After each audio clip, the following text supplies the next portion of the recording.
अभी तक हमने जो है सप्त सिंधु प्रदेश का वर्णन पढ़ा था, ऋग्वेद में उत्तराखंड का वर्णन, जैसे कैलाश मानसरोवर की मैंने चर्चा की थी। उसके बाद जो है अलकापुरी की मैंने चर्चा की है, सप्त सिंधु प्रदेश के रूप में 7 नदियां वर्णित की हैं। उसके बाद जो है अब मैं बता रहा हूँ आपको देवपुरी और हेमपुरी का जो वर्णन है वो कौन कौन से है। तो छोटा सा पॉइंट है, आपको ये याद रखना है कि देवपुरी का संबंध भी उत्तराखंड से बताया गया है। ये ऋग्वैदिक काल का जो है तीसरा देव स्थल है, तीसरा जो है शक्ति स्थल इसको कहा जाता है, देव शासित क्षेत्र इसको कहा गया है। कि देवपुरी के क्षेत्र को जो है मुख्य रूप से ऐसा कहा जाता है कि ये जो है विद्याभ्यास का क्षेत्र था। ये ऋग्वेद के अनुसार इस स्थान को, मतलब देवपुरी वाले स्थान को विद्याभ्यास का क्षेत्र कहा गया है, विद्याभ्यास का क्षेत्र कहा गया है। अब ये विद्याभ्यास का क्षेत्र जो है उत्तराखंड से रिलेटेड है, तो जो है किस स्थान को माना जा सकता है? तो जो उत्तर वैदिक काल कह सकते हैं या ब्राह्मण ग्रंथों में कह सकते हैं, जैसे जो है, या जो है हम ये कह सकते हैं कि स्कंद पुराण के जो है केदारखंड में जो विद्यापीठ हैं, केदार बद्रिकाश्रम या जो है कण्वाश्रम, उन क्षेत्रों को लिया जाता है। तो मुख्य रूप से इसमें जो हम आज जो पढ़ते हैं वो जो है बद्रिकाश्रम वाला क्षेत्र आता है। बद्रिकाश्रम का जो आसपास का क्षेत्र बाद में जो है जब स्कंद पुराण में हम पढ़ते हैं बद्रिकाश्रम, उसे ऋग्वेद में जो है देवपुरी के नाम से जो है जाना गया था। ऐसा कहा जाता है कि वो जो है बद्रिकाश्रम वाला भाग जो है ये था। और ऐसा कहा जाता है कि जो है वेदों की रचना के कारण जो है जो वेदनी बुग्याल है, वेदनी बुग्याल जिसको उत्तराखंड का सबसे प्राचीन बुग्याल भी है, उस समस्त क्षेत्र को जो है मुख्य रूप से देवपुरी के नाम से जो है जाना जाता है। इस क्षेत्र का राजा जो है इंद्र को बताया गया है और देव दानवों का ये क्षेत्र बताया गया है। वो तो खैर पेपर में आता नहीं है, लेकिन जो पेपर में पूछा जाता है कि ऋग्वेद में जो है वेदाभ्यास का क्षेत्र किसको कहा गया है, तो वेदाभ्यास कहें या जो है विद्याभ्यास कहें, ये विद्या का अभ्यास, विद्या अभ्यास का क्षेत्र जो कहा गया है वो जो है देवपुरी को कहा गया है। और इसी को बाद में जो है बद्रिकाश्रम विद्यापीठ भी कहा गया था, बाद में कहा गया, विद्यापीठ के नाम से जो है इसको जानते हैं, बद्रिकाश्रम विद्यापीठ। आज हम देखते हैं कि वेदनी बुग्याल जो है वर्तमान में एक बुग्याल है चमोली जनपद में, और कहते हैं कि जो है वेदों में इस स्थान का जो है वर्णन मिलता है, तो जो है वेदनी बुग्याल का जो है वर्णन है। तो ये अगला स्थान है। इसके अलावा जो अगला स्थान है इसके बाद वो आता है हेमपुरी।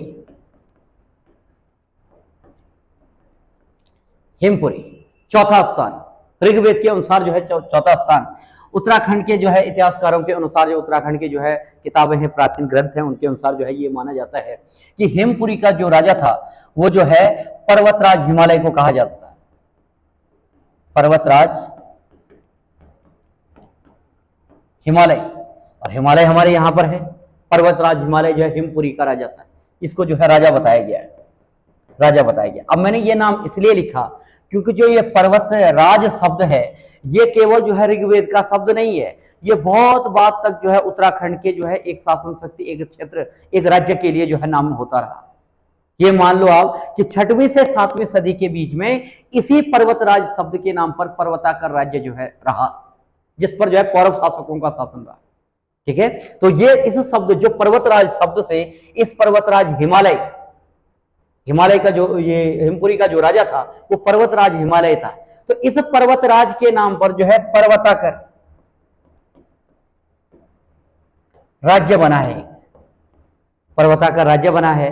और जो है कहते हैं कि ये पर्वताकर राज्य जो है मुख्य रूप से पौरव शासकों का क्षेत्र हुआ करता था, पौरव वंश का क्षेत्र रहा इस पर, पर्वताकर पौरव वंश का जो है शासन रहा इस पर, और इसकी राजधानी जो है मुख्य रूप से ब्रह्मपुर थी, ब्रह्मपुर जो है इसकी राजधानी थी। तो पर्वताकर राज्य, पर्वताकर जो है राजा के रूप में जो है उत्तराखंड के राजाओं को जो है कहा जाता था। बस ये मुझे जानना है, जैसे क्वेश्चन पूछा जाता है कि पर्वताकर राज्य जो पौरव शासकों की राजधानी रही, उसका सर्वप्रथम वर्णन किस ग्रंथ में मिलता है, तो ऋग्वेद में मिलता है। ये ऋग्वेद का चौथा स्थान के अनुसार जो है ऋग्वेद में जो है वर्णन है पर्वताकर राज्य का जो है वर्णन जो है सर्वप्रथम किस ग्रंथ में मिलता है, तो हिमपुरी। हिमपुरी के राजा जो है पर्वतराज का जो है वर्णन है, पर्वतराज से जो है राज्य बना हुआ है, पर्वताकर राज्य। और पर्वताकर राज्य पर जो है बाद में, यानी कि 6वीं से 7वीं सदी के बीच में, 6वीं से 7वीं सदी के बीच में पौरव राजाओं का शासन रहा था। अब उत्तराखंड से रिलेटेड है, उत्तराखंड की जो इतिहास से जुड़ा हुआ है, तो जो है इसके प्राचीन इतिहास को भी जानना महत्वपूर्ण हो जाता है। इसलिए जो है मैंने इसको जो है पूरा विवरण आपके समक्ष रखा। तो आप जो है नोट्स के रूप में जो है ये याद रख सकते हैं कि भाई जो हिमपुरी है, हिमपुरी को इसलिए उत्तराखंड में पढ़ते हैं क्योंकि यहाँ के राजा को बताया गया है पर्वतराज हिमालय। और पर्वतराज हिमालय, पर्वतराज के नाम पर जो है पर्वता का राज्य बना, जहां पर जो है पौरव शासकों का शासन रहा 6वीं से 7वीं सदी के बीच में। उसकी राजधानी जो है ब्रह्मपुर थी। तो इसका नाम का संबंध जो है पूछ लिया जाता है कि किस ग्रंथ में जो है प्राचीन वर्णन जो है पर्वता का राज्य का मिलता है। तो तब मैंने जो है ये जानकारी दी आपको। और इसके पहले जो है मैंने देवपुरी के बारे में बताया कि देवपुरी जो है विद्या अभ्यास का क्षेत्र बताया गया है कि यहाँ पर पठन पाठन का कार्य होता था, वेदों का अभ्यास होता था। तो वेदों के अभ्यास के कारण जो है कहते हैं कि वेदनी बुग्याल जो है नाम नामित है। और इसको जो है बाद में स्कंद पुराण में जो है बद्रिकाश्रम विद्यापीठ के नाम से भी जाना जाता था। तो इसका वर्णन जो है देवपुरी के नाम से ऋग्वेद में मिलता है। ये क्षेत्र सब जो है पहले से ही वर्णन है। हम ऋग्वेद में पढ़ रहे हैं तो जो है अन्य नाम से जो है ज्यादा संबंध पूछा जाता है कि किस स्थान को कहाँ पर कौन सा स्थान जो है पेपर में आता है कि जो है किस स्थान के लिए ये शब्द जो है कहे गए। ये महत्वपूर्ण है और इसको जो है आप नोट करके याद कर सकते हैं। ये है। अब इसके बाद जो है हम पढ़ेंगे अगला जो हमारा चैप्टर रहेगा अब वो जो है ब्राह्मण ग्रंथों में उत्तराखंड का वर्णन। अभी तक हमने ऋग्वेद में पढ़ा, ऋग्वेद के 4 शक्ति स्थलों के बारे में पढ़ लिया है। अब हम पढ़ेंगे यहां पर ऐत्रेय ब्राह्मण ग्रंथ, कौशिकी ब्राह्मण ग्रंथ, शतपथ ब्राह्मण ग्रंथ।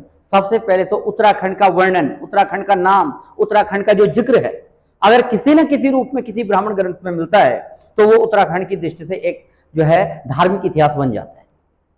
अब उत्तराखंड का नाम, वर्णन तथा जो महत्व की चर्चाएं, वो हमारे पास जो है 3 ब्राह्मण ग्रंथों की जानकारी मिलती है कि इन 3 ब्राह्मण ग्रंथों में जो है उत्तराखंड का नाम मिलता है।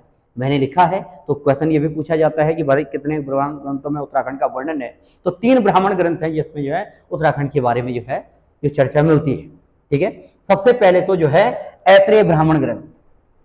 ठीक है, हम सबसे पहले इसकी चर्चा करेंगे, फिर कौशिकी ब्राह्मण ग्रंथ, फिर शतपथ ब्राह्मण ग्रंथ की जो है चर्चा करेंगे।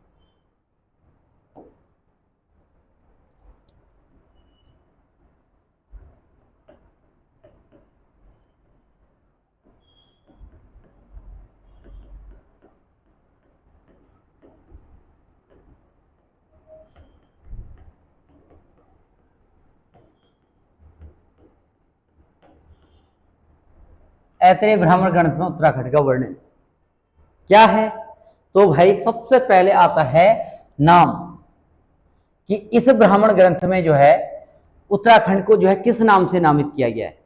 तो उत्तराखंड का जो नाम है, पूरा नाम लिखता हूं मैं,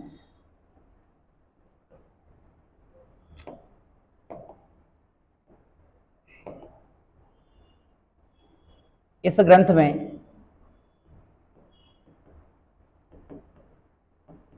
ग्रंथ में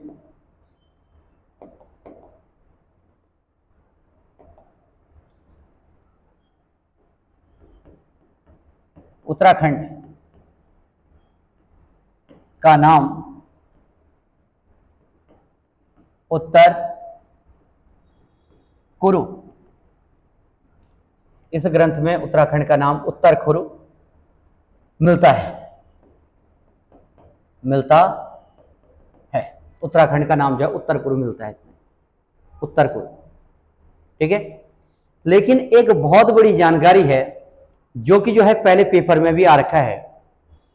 अगर जो है माना उसने क्वेश्चन बना दिया कि उत्तर कुरु शब्द का प्रयोग उत्तराखंड के लिए किस ग्रंथ में मिलता है, ठीक है, और उसने कहा, जैसे क्वेश्चन है ये माना कि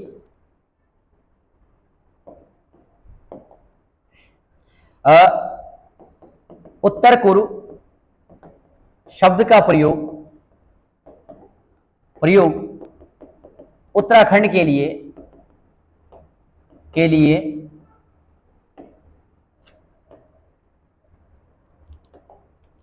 ये उत्तराखंड के लिए किस ग्रंथ में मिलता है?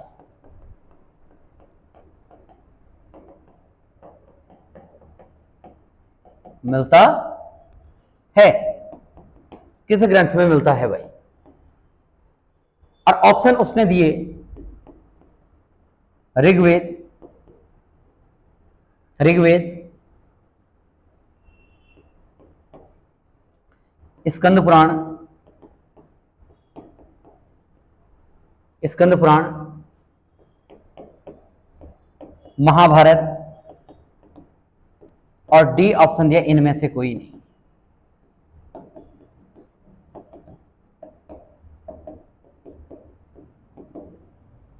कभी कभी ऐसे भी क्वेश्चन बन जाता है, बन रखा है, ये बन जाता नहीं, बन रखा है, ठीक है, बन रखा है क्वेश्चन, तो आपका आंसर क्या होना चाहिए?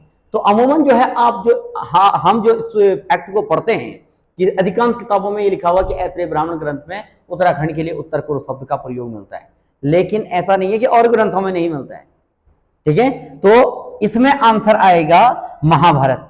महाभारत में भी जो है उत्तराखंड का नाम जो है उत्तर कुरु मिलता है। केवल जो है आप ऐत्रेय ब्राह्मण ग्रंथ नहीं कर सकते, या हम जो है ऐत्रेय ग्रंथ नहीं मान सकते। और अधिकांश लोगों ने क्या किया था, इनमें से कोई नहीं, ये गलत आंसर है, क्योंकि हम ऐत्रेय ब्राह्मण को लेकर के चलते हैं हमेशा।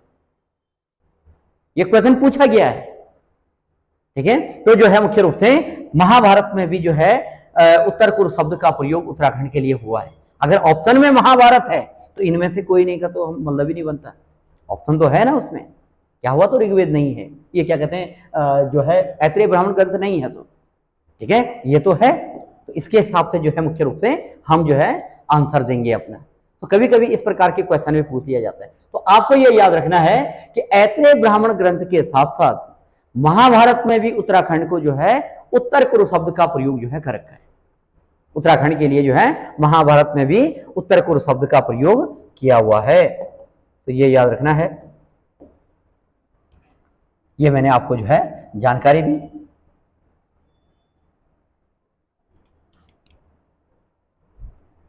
चलिए इसमें जो है अब अगला पढ़ते हैं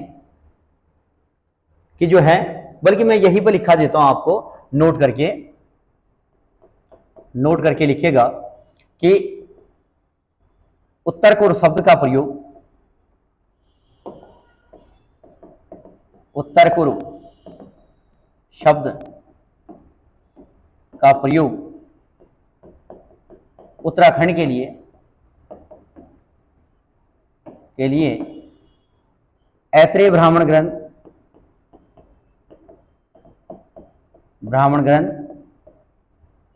तथा महाभारत में मिलता है, महाभारत में मिलता है।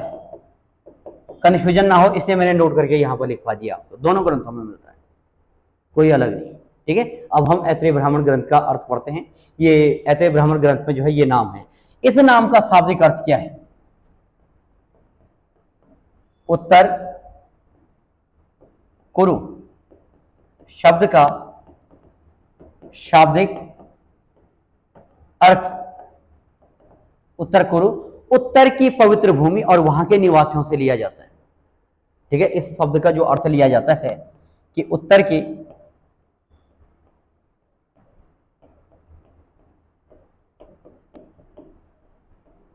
भूमि तथा वहां के निवासियों से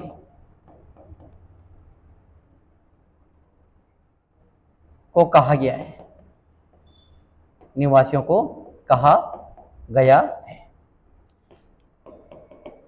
उत्तर कुरु शब्द का प्रयोग जो है, उत्तर कुरु का शाब्दिक अर्थ होता है उत्तर की पवित्र भूमि और वहां। अब सीधी सी बात है कि उत्तर क्षेत्र में हमने शुरू से पढ़ा कि ये आर्यों की तपोभूमि, आर्यों की जन्मस्थली, आर्यों का जो है निवास स्थान रहा है। तो कुल मिलाकर के आर्यों की भूमि को ही जो है उत्तर कुरु शब्द का प्रयोग किया गया था, यह भी हम कह सकते हैं, ठीक है। उत्तराखंड में आर्यों की भूमि को ही जो है उत्तर कुरु शब्द का, उत्तराखंड में उत्तरी आर्यों की पवित्र भूमि को उत्तर कुरु कहा गया है।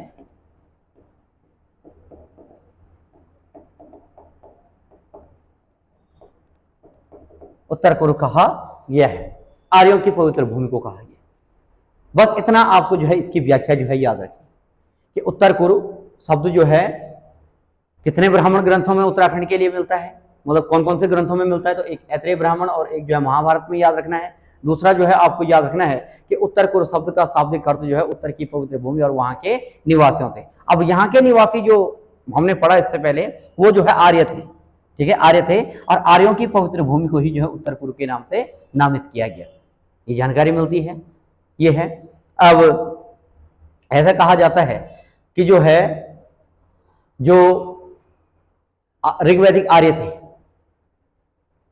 वो जो है उत्तर वैदिक काल में जो है उत्तरी क्षेत्र छोड़ करके जो है दक्षिण की ओर जो है प्रस्थान कर गए, ठीक है। इसके बाद जो है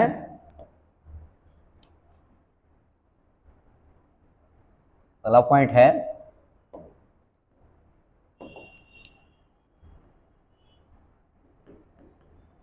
उत्तरी आर्य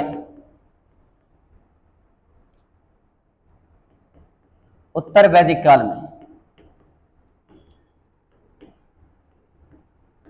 उत्तर वैदिक काल में दक्षिण की ओर जो है प्रस्थान कर गए थे, दक्षिण की ओर आगे थे।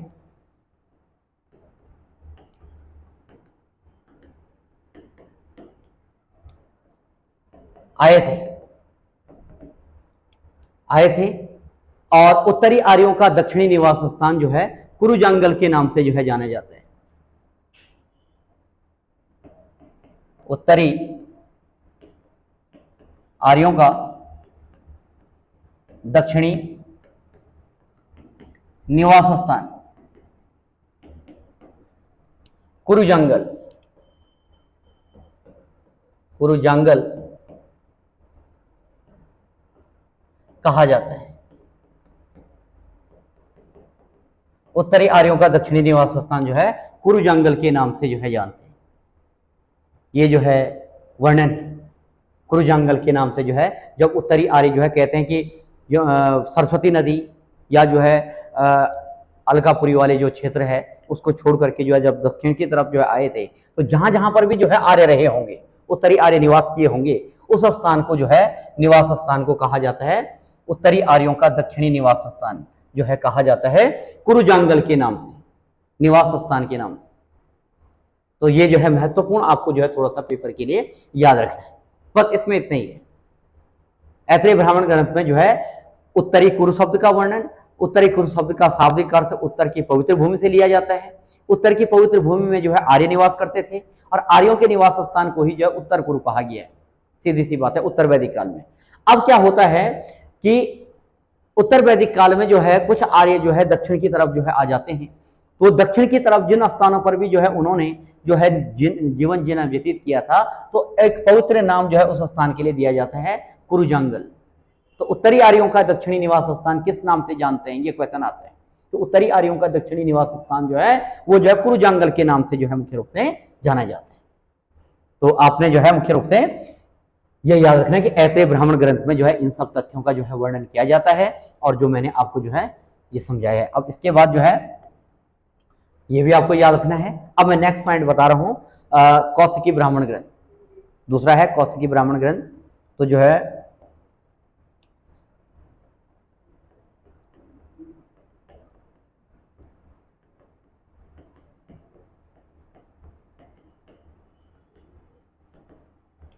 कौशिकी ब्राह्मण ग्रंथ में जो है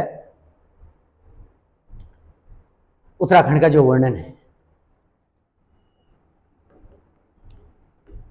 वर्णन हम उत्तराखंड पढ़ रहे हैं तो इसका वर्णन जो है क्या क्या है। तो ऐसा कहा जाता है कि जो कौशिकी ब्राह्मण ग्रंथ है वो जो है आर्यों की आराध्य देवी सरस्वती का वर्णन करता है। इस ग्रंथ में जो है प्राचीन आर्यों की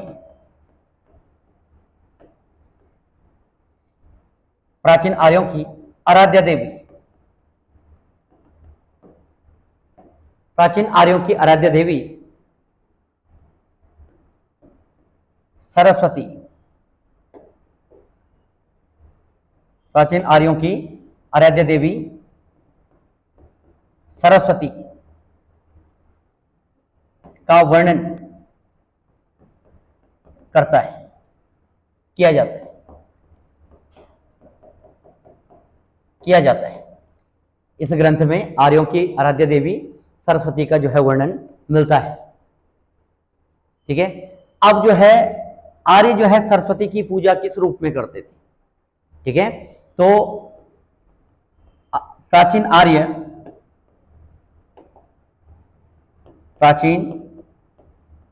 जो आर्य हैं, आर्य थे, प्राचीन आर्य सरस्वती की पूजा जो है विद्या तथा वाणी की देवी के रूप में करते थे। यानी कि आज भी हम कहते हैं कि अगर कोई व्यक्ति जो है माना कोई बात बोलता है और उसके बाद सत्य सिद्ध हो जाती है, तो हम कहते हैं भाई इस व्यक्ति के जो है जुबान पर सरस्वती विराजमान है, इसके मुंह में जो है सरस्वती का वास है, ये कहते हैं। या कोई व्यक्ति अगर पढ़ने में बहुत तेज है, हम कहते हैं कि जो है इस पर जो है सरस्वती की कृपा है, सरस्वती का आशीर्वाद है, ये मानते हैं। तो आर्य जो है, प्राचीन आर्य सरस्वती की पूजा जो है दो मान्यताओं से करते थे। ठीक है, दो मान्यताएं क्या थी कि सरस्वती को विद्या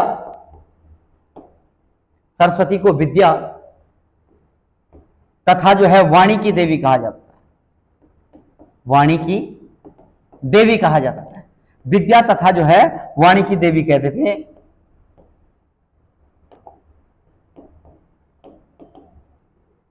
ये देखो, विद्या तथा वाणी की देवी के नाम से जो है सरस्वती की जो है पूजा की जाती थी आर्यकाल में, प्राचीन आर्यों के मान्यता के अनुसार।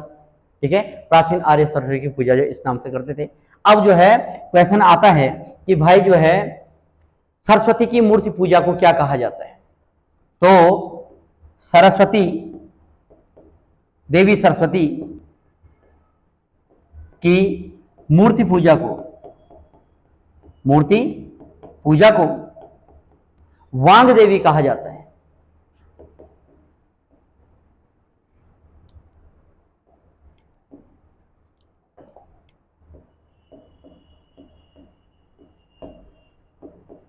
वांग देवी कहते हैं, सरस्वती की मूर्ति पूजा को जो है वांग देवी कहते हैं, वांग देवी मूर्ति पूजा को कहा जाता है।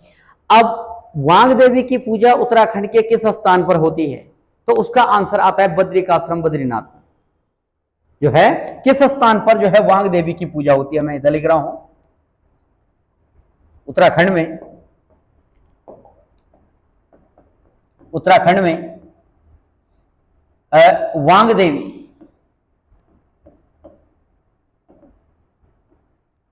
की मूर्ति पूजा, वांग देवी की मूर्ति पूजा बद्रिकाश्रम, बद्रीनाथ में होती है, बद्रीनाथ में की जाती है मूर्ति पूजा जो है, बद्रीनाथ में की जाती है। बस ये याद रखना आपको पेपर के लिए। अब सरस्वती है, आर्यों का वर्णन है, ऋग्वैदिक काल में जो है उत्तर वैदिक काल में जो है ये मान्यता जो है बनी थी। तो जो है मुख्य रूप से हम जो है इसको ब्राह्मण ग्रंथों के अंतर्गत, इस ग्रंथ के अंतर्गत इससे जो है जो जानकारी प्राप्त होती है उसको हम जो है यहाँ पर पढ़ते हैं। तो ये याद रखना है सबसे पहले कि जो है कौशिकी ब्राह्मण ग्रंथ में जो है किस स्थान का वर्णन है, तो बद्रिकाश्रम का, जहाँ पर जो है वांग देवी की मूर्ति पूजा का वर्णन है। क्वेश्चन ये पूछा जाता है कि आर्य जो है किस मान्यता के साथ जो है पूजा करते थे सरस्वती की? तो विद्या तथा वाणी की देवी के रूप में इसकी मान्यता है। तो वांग देवी की पूजा का जो है वर्णन जो है मुख्य रूप से कौशिकी ब्राह्मण ग्रंथ में मिलता है। ये एक और ग्रंथ है। इसके बाद जो है अगला जो मैं बता रहा हूं आपको वो जानकारी है, वो अगला ग्रंथ है हमारे पास शतपथ ब्राह्मण ग्रंथ। मैंने आपको जो है ये चार्ट में बता रखा है कि 3 ब्राह्मण ग्रंथों में उत्तराखंड का वर्णन है। ठीक है, और उसमें जो है हम ये 2 पढ़ चुके हैं। इसमें जो है उत्तराखंड का नाम, ठीक है, जो है ऐत्रेय ब्राह्मण ग्रंथ में उत्तराखंड का नाम जो वर्णन किया था, इसमें जो है सरस्वती की मूर्ति पूजा का वर्णन किया गया है कि किस नाम से सरस्वती की जो है पूजा होती है। और अब मैं आपको बता रहा हूं शतपथ ब्राह्मण ग्रंथ में उत्तराखंड का वर्णन। तो शतपथ ब्राह्मण ग्रंथ में जो है मुख्य रूप से उत्तराखंड का जो वर्णन मिलता है,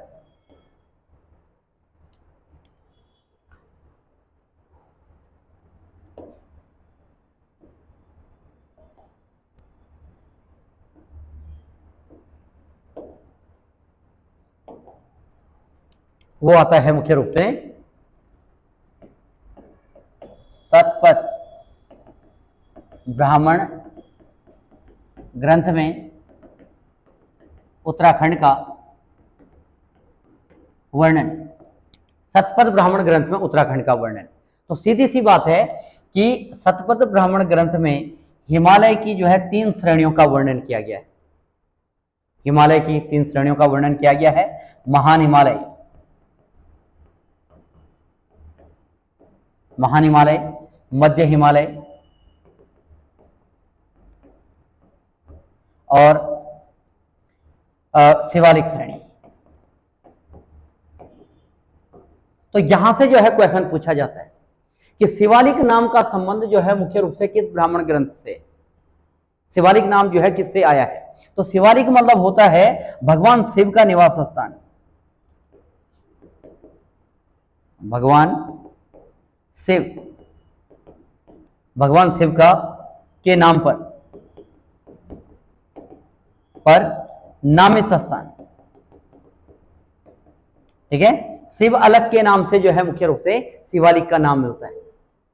यह है, ऐसा भी कहते हैं कि महान हिमालय ब्रह्मा के लिए, ऐसा वर्णन है कि महान हिमालय जो है ब्रह्मा के लिए, मध्य हिमालय विष्णु के लिए और जो है शिवालिक श्रेणी भगवान शिव के लिए समर्पित है। तो जो यह शिवालिक श्रेणी है इसका संबंध है भगवान शिव से। हिमालय की किस श्रेणी को भगवान शिव के नाम पर नामित किया गया है, समर्पित है, तो ये जो है ये, या किस ग्रंथ में शिवालिक का वर्णन मिलता है, तो वो शतपथ ब्राह्मण ग्रंथ में के अनुसार जो है शिवालिक का नाम जो है लिया जाता है। जो है उत्तराखंड की जो है 3री श्रेणी है। ये याद रखना, ये बहुत इंपॉर्टेंट है, ये पूछा जाता है। इन तीनों क्षेत्रों को जो है मुख्य रूप से एक उपाधि भी देते हैं, तीनों क्षेत्र को, जिसमें हमारा उत्तराखंड का जो है अधिकांश भूभाग आ जाता है। इसे जो है कहा जाता है त्रिभ्रम क्षेत्र, या जो है इसका नाम जो है स्वर्ण कमल की पंखुड़ियां भी कहते हैं। इसको मान्यता है, ये मतलब जो उपाधि स्वर्ण कमल की पंखुड़ियां कहते हैं। स्वर्ण कमल की पंखुड़ियां जो है इसके लिए उपाधि है तीनों श्रेणियों को संयुक्त रूप से। स्वर्ण कमल की पंखुड़ियां किस क्षेत्र के लिए, या स्वर्ण कमल की पंखुड़ियां जो है मुख्य रूप से जो वर्णन आ रखा है उसका वर्णन जो किस ग्रंथ में मिलता है, तो जो है ये शतपथ ब्राह्मण ग्रंथ से संबंधित है। ये याद रख सकते हैं। और इसको जो है त्रिभ्रम क्षेत्र भी कहा जाता है, त्रिभ्रम क्षेत्र के नाम से जाना जाता है। त्रिभ्रम क्षेत्र के नाम से जो है मुख्य रूप से जानते हैं। तो हमने आज पढ़ा कि जो है शतपथ ब्राह्मण ग्रंथ हमने में जो है किसका वर्णन मिलता है, हिमालय की तीनों श्रेणियों का जो है वर्णन मिलता है। और शिवालिक नाम का संबंध जो है मुख्य रूप से भगवान शिव से संबंधित है, और शिवालिक नाम जो है भगवान शिव के नाम पर ही नामित है, भगवान शिव के नाम पर नामित है। तो ये 3 स्थानों का जो है वर्णन जो है किया गया है। आशा है आपकी समझ में आया होगा। और जो है मैंने आपको ऋग्वेद और ब्राह्मण ग्रंथ में जो है उत्तराखंड का जो है वर्णन किया। अब ऐसे ही जो है हम रोचक जानकारी जो है इसमें जो है देते रहेंगे। और जो है आपके पेपर की दृष्टि से जो है ये प्राचीन इतिहास, अच्छा प्राचीन हो चाहे मिडेवल हो चाहे जो है मॉडर्न हिस्ट्री हो, उसमें जो है काफ़ी महत्वपूर्ण ऑथेंटिक फैक्ट जो है मैं आपको बताने की कोशिश करूँगा। आज के लिए धन्यवाद।